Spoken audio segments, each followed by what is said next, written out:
जो सक्सेसफुल लोग होते हैं उनकी थिंकिंग बड़ी क्लियर होती है कि मुझे आप कोई भी प्रॉब्लम दे दो। जो अनसक्सेसफुल लोग हैं उनका क्या होता है, मुझे कोई प्रॉब्लम मत देना, हे भगवान ये मत करना, बस आप भगवान जाकर के चढ़ावा चढ़ा रहे हैं मंदिरों में। आई एम द ग्रेटेस्ट, क्यों? इसलिए नहीं कि दुनिया मुझे बोलेगी नहीं you are not the greatest, you are. ऐसे लोग मैग्नेट्स होते हैं क्योंकि उनमें एक कमाल की एनर्जी उनके अंदर से निकल रही होती है। सबको एनर्जी अच्छी लगती है। किसी को डल लोग, थके हुए लोग अच्छे लगते हैं क्या? बैठे अपनी लाइफ के दुखड़े रो रहे हैं, खुद फ्रस्ट्रेटेड हैं, आपको भी फ्रस्ट्रेटेड कर रहे हैं, ऐसे लोग अच्छे लगते हैं? या वो लोग जो चार्ज्ड अप है, जो चार्ज्ड अप पूरी तरह से। लाइन बोलूंगा, इसको याद रखना पड़ता। लाइफ आपको वो नहीं देती है जो आप चाहते हो। चाहता तो हर कोई बहुत कुछ है। भिखमंगों की तरह सबके हाथ ऐसे है कि मुझे ये मिल जाए, मुझे वो मिल जाए। मंदिर में भी ऐसी सारे लाइनों में खड़े होते हैं, हे भगवान मुझे ये भी चाहिए, वो भी चाहिए, वो पूरी की पूरी लिस्ट रेडी है हर एक। तो लाइफ आपको वो नहीं देती है जो आप चाहते हो। लाइफ आपको वो देती है जो आप एक्चुअल में हो, जो आपकी कैपेबिलिटी, जो आप डिजर्व करते हो। दुनिया की टेंशन छोड़ दो कि दुनिया में इसका भला करना है, उसका भला करना है, यंगस्टर्स का भला करना है, क्योंकि अभी तो आप तो खुद ही यंगस्टर हो। Yes right. हाँ, पहले खुद का भला करो, कुछ अपने बेसिक एथिक्स को फॉलो करके अच्छे तरीके से अपने आप को एक जगह पर ले आओ, जिससे कि आप एटलीस्ट पैसे से ऊपर उठ जाओ, आपको पैसे की टेंशन ना हो। अब उसके बाद में जो ठीक लगता है वो करो। आप वही दे सकते हो ना जो आपके पास में है। जैसे फॉर एग्जांपल मेरे पास में कोई आता है कि सर इस एंट्रेंस को कैसे क्रैक करें, तो मैं मजाक में बोलता हूँ, मैंने कहा आज तक मैंने खुद ही किसी एंट्रेंस को क्रैक नहीं किया, मैं तुझे क्या बताऊँ भाई, तू गलत बंदे से गलत सवाल पूछ रहा है। किसी ऐसे से जाकर के पूछ जिसने वो एंट्रेंस क्रैक कर लिया है, तो तुझे सही जवाब मिलेगा। हाँ, तू मुझसे पूछता है कि भाई बिजनेस कैसे करूँ, मैं जवाब दे सकता हूँ। तो पहले अपनी लिमिटेशन को समझो, पहले ये समझो आपके पास में क्या है, उतना ही शेयर करो।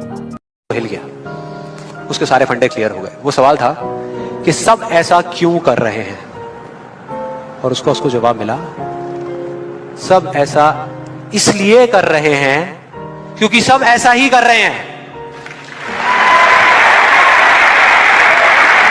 बस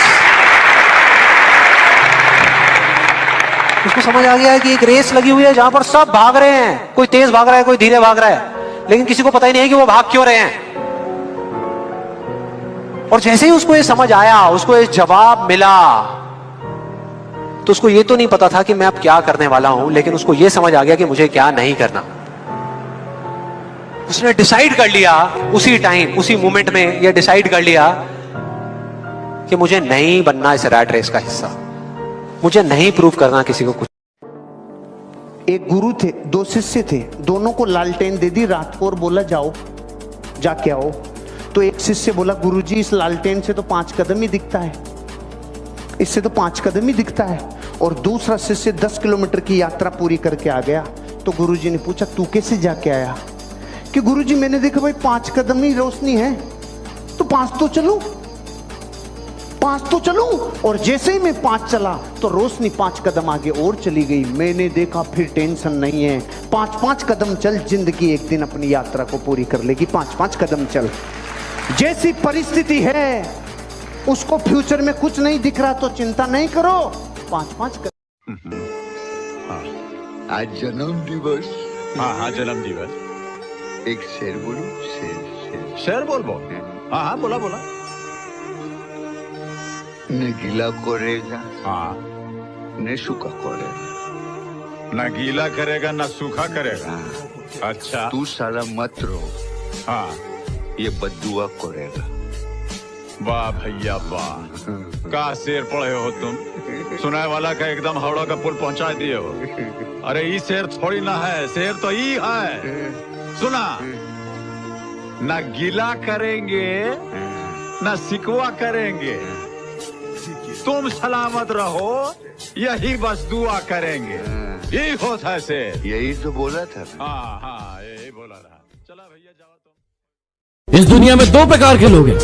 पहला जो इतिहास रटने में अपना समय बिताते हैं, और दूसरा जो इतिहास रचने में अपना समय बिताते हैं। आज भी जमाना इसी बात से खलता है कि यह इंसान इतनी ठोकर खाकर भी सीधा कैसे चलता है। मैं कभी हारता नहीं, या तो जीतता हूं या तो सीखता हूं। बुद्धिमान आदमी इतिहास नहीं रचता, बुद्धिमान लोग इतिहास पढ़ते हैं इतिहास तो पागल लोग रचते हैं।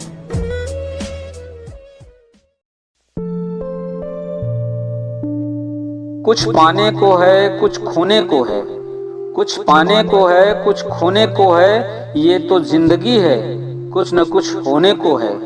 सोच अच्छी हो तो ठोकर भी सही राह दिखा देती है, सोच अच्छी हो तो ठोकर भी सही राह दिखा देती है। एक मुस्कुराहट भी सारे गम को भुला देती है, वरना तकलीफ इतनी है कि हर वक्त रोने को है, वरना तकलीफ इतनी है कि हर वक्त रोने को है। ये तो जिंदगी है जनाब, कुछ न कुछ होने को है। अब मैं उसमें फंसा हुआ था, 3-4 टेक हो गया तो उन्होंने गाली दे दी। अपने असिस्टेंट को बोला कि किस चूतिए को पकड़ लाए हो यार, और भी थोड़ा था जो मैं इस्तेमाल नहीं कर सकता अभी। और मैं गांव का आया हुआ व्यक्ति, अभिनय में तो आ गया, बट वो गांवठीपन तो जाता नहीं है ना।